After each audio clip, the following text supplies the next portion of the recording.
Sa mga kapatid nating nasa biyahe ngayong Wednesday morning at balak dumaan dyan sa EDSA Monumento, ito po ang update sa lagay ng trapiko mula kay Traffic Tito Mondi Lopez. Tito Mondi, good morning. Situation update naman dyan. Kamusta na ngayon sa carousel dyan sa may monumento? Happy. Ayan na, matao na. Yes, good morning, Mami Chiki! Ito sa energy natin. Kahit maulan, Mami Chiki, dito nga sa Bisarano Footbridge, damang-dama ko ang lamig dito. At ito nga, speaking of traffic, ito, quick traffic update tayo dito. Ito mga kapatid natin na mga galing po ng Malabon, Navotas, Valenzuela, pihit po natin. Ayan, ito, pa-southbound natin. Kita nyo, Mami Chiki, di ba pag maulan, madalas traffic. Ngayon, wala naman pong gaanong traffic, pero marami pong mga motorista natin. Yung makikita nyo po doon na nakatigil na yan, nagbibigay lang sila ng allowance para doon po sa mga nag-U-turn galing po ng northbound. Ito southbound, ito yung mga papuntang Pasay, Makati, San Juan, Mandaluyong. Ito yung po yun, napakaluwag. At ito naman, doon sa kabilang side naman, ito yung pa northbound, ayan mga papuntang naman, yung pabalik naman ng Valenzuela, maluwag pa din po. Pero makikita natin dahil nga umulan, basa-basa pa po yung kalsada. Kaya po, ingat po sa mga motorista natin, huwag po magmadali at lalo na po, eto Mami Chiki, na-observe ko, etong sa 5th Street, ayan, yung may kumanan na sasakyang puti, ingat po dyan kasi iba po mga nagra-right turn po, pwede po kayong ma-aksidente, lalo na ito, ito yung motor, di ba? Kung dire-diretso po, yung mga nandito sa outermost lane po natin, dito sa southbound, pwede pong madisgrasya lahat po ng kakanan. At eto na, speaking of naman ng footbridge natin, nako, Mami Chiki, itong Bisarano Footbridge dito, tanong mo dito yung isang EDSA busway station. Ito makita natin, kung tawagin natin, ito yung Bisarano. Sarado pala, Mami Chiki, kasi pakita lang natin yung video kanina na napuntahan ko. Ito pala, live na natin pakita. Ito, makita yung tanaw na yan. Yung footbridge na yan, na tinatawag na MCU Footbridge, ngayon na kasi ako nakabalik dito eh. Sarado pala siya. So, kailangan yung mga first time po na babalik dito at sasakay sa ating mga carousel bus, wag na po muna kayo dyang aakyat. Nako, malayo pa po. Kasi itong loading and loading area, ginagawa pa. Kaya ito, medyo mahaba-habang lakarin lang. Mga 5 minutes din lakarin yan. So, mula doon sa MCU Footbridge, pupunta Bisarano, nilakad ko yan, Mami Chiki, mga siguro 3 to 5 minutes. Kanina medyo malaulan. Kaya po, yun, huwag kayong agad aakyat. Lakad pa po kayo. So, kung galing kayo doon sa may monumento, bilang kayo ng 2 footbridge, tapos ayun na, doon pa lang kayo. Gaya, pakita natin Daddy D. Ayan, sa aking cameraman. So, ulitin natin. Dito tayo. Ulitin natin ha. Paalala po, kung galing kayo sa may EDSA Monumento, bilang kayo ng 2 footbridge, 1, 2, ito yung Bisarano, saka po kayo aakyat para hindi kayo mapagod. At paalala po sa mga kapatid natin, mga senior citizen o mga buntis po, ingat po dahil napakadulas po. Ngayon, dito nga lang, ayan, pakita natin ang basa na ipon. Yung tubig mula sa ulan. Kaya ingat po tayo, mga kapatid. At eto na, kahit maulan, ako, huwag niyo pong isipin na wala pong coding ha. May coding po tayo, 5 and 6. At eto, kung coding man po, hindi po titigil ang Good Morning Kapatid sa pamimigay po sa ating mga kapatid. Dahil mamaya abangan nyo po, nako, meron po kami pamimigay ng school supplies sa napili po naming lugar. Naku, maganda yan, Mami Chiki. Yan muna natin live update mula dito sa aming footbridge dito sa Caloocan. Balik sa inyo, Mami Chiki. Alabag. Maraming salamat. Ingat-ingat talaga ba? Nang linalamig ka. Ang init sa labas. Pero okay lang yan. At least masaya tayo hindi pa masyadong maulan. Ingat-ingat, Tito Mondi. Maraming salamat sa'yo. Sakto po sa nalalapit na pasukan ang pagbisita ni Traffic Tito Mondi sa Barangay Taong sa Malabon City.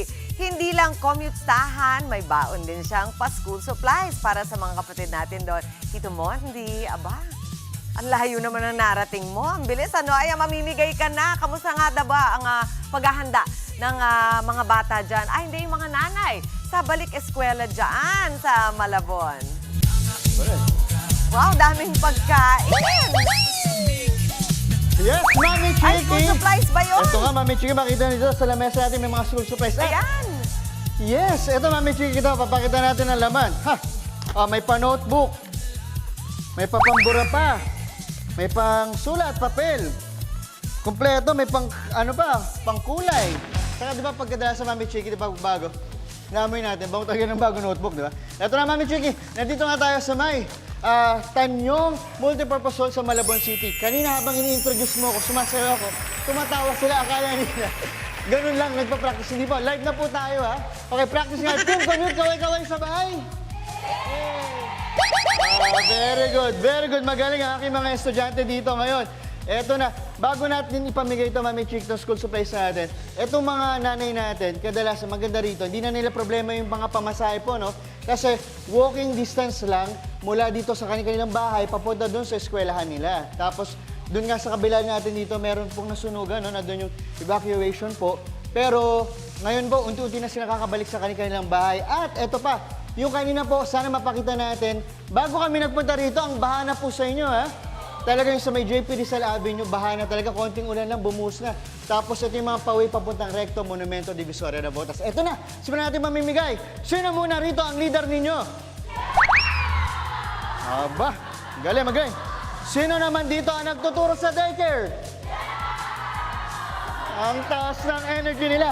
At sino po ang pogi ngayon dito?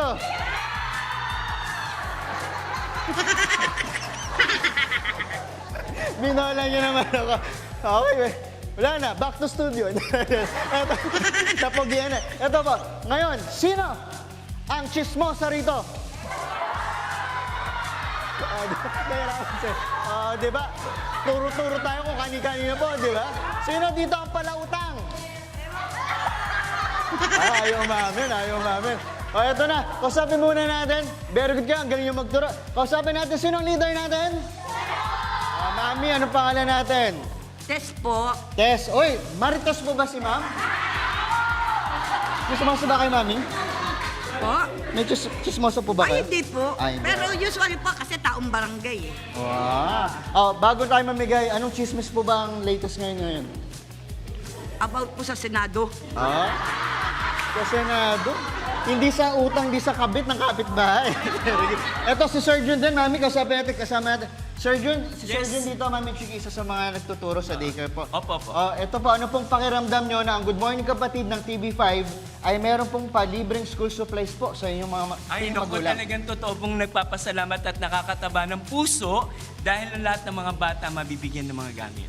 Aba, paanong saya nga po? Sayo nga kay hawak mo ang beat. 1, 2, 3, pakita natin di 1, 3, hawak mo ang beat. Hawak mo ang beat. Di ba? Pakita natin. Dahil dyan, makinig, pumila na po tayong lahat. Dahil mamimigay na tayong school supplies habang sumasaya. Eto na. Very good. Eto, pila. Pila. Okay, ito po. So, Mami Chiki, di ba? Isa ang barangay dito sa Malabon na nabigyan natin. Kasi mayo sa masusunod. Ito na. Hawakan niyo po habang sumasayaw. Sayo po. Lola, para po sa apo niyo po ba to? Very good. Kuha po tayo dito.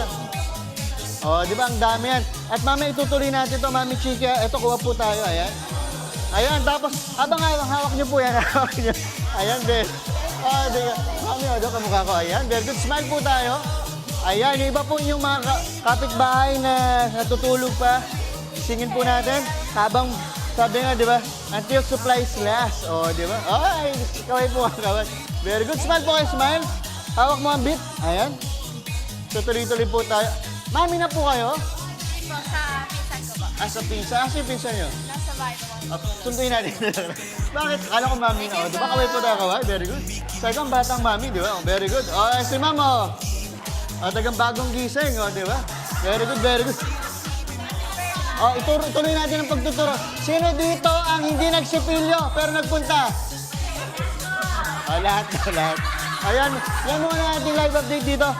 Mami Chiki sa Malabon, mamimigay kami. Tuloy-tuloy ang pamimigay namin ng libre school supplies.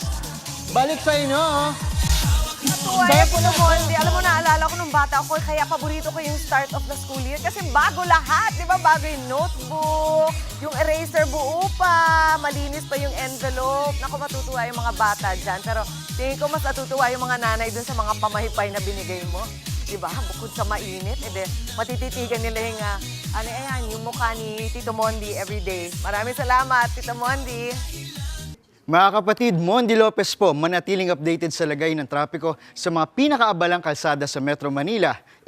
Mag-follow at subscribe na sa social media pages ng News 5.